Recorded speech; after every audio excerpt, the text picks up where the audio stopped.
Go. My name is David Cox, and today we're going to be talking about economics. Now, before we jump right into it, we need to talk about an outline and our driving question. So the driving question is, in what ways does economics influence our daily lives? So I'll be talking about the basic definition of economics and explain it, and then we'll also be talking about the law of supply and demand.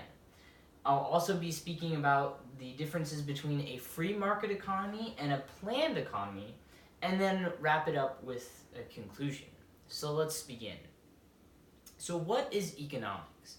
Now, from a scholarly standpoint, economics is a social science that describes the factors that determine production, distribution, and consumption of goods and services.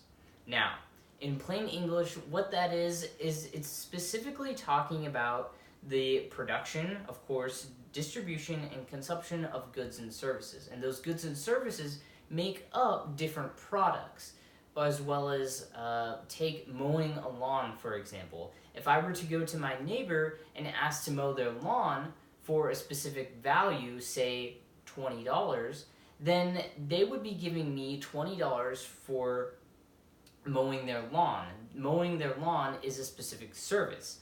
Buying a good is saying going to the grocery store and getting bread and eggs and milk.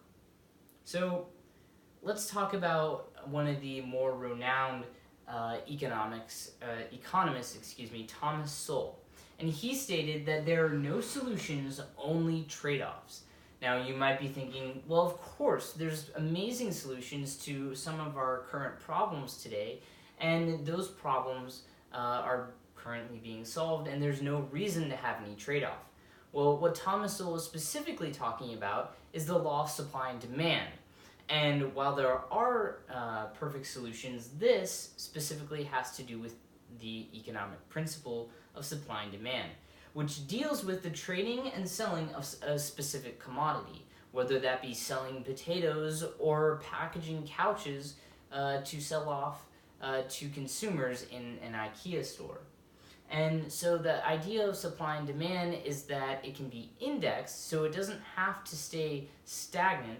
And the law of supply and demand is also the main model for price determination. So let's look at this graph. So here we have what looks like an X. We have the supply curve going up at a steep angle and the demand curve going down. On the bottom we have quantity of our x-axis and price going up as our y-axis. So if we were to start down here with the bottom of our supply, so we have a small amount of supply, we see that there's a high demand. So let's say Elon Musk has portions of his profit and invests it into a specific luxury car. Say he makes 600 of these luxury cars. There's a small supply. There's only 600. And given many consumers wanting to buy that specific type of luxury car, what we have is a large demand. So that is one example of how this law of supply and demand fits into our daily lives. But if we were to go up on the supply curve, say we have a lot of many generic SUVs, and these SUVs can be from, sorry about that. These SUVs consist of many different companies, GMC, Ford, Ram, Chevrolet, and we have a large supply of these SUVs. Well, because there's many to choose from, and in this example, many of these are old SUVs. The demand goes down as seen here. And so what we call this is an inverse relationship. You can't have either one. We can't have a small supply and a small demand, and we can't have a higher demand with a large supply. And what economists like to reside in is this equilibrium, where we have the sweet point for these different transactions between goods and services and these specific commodities.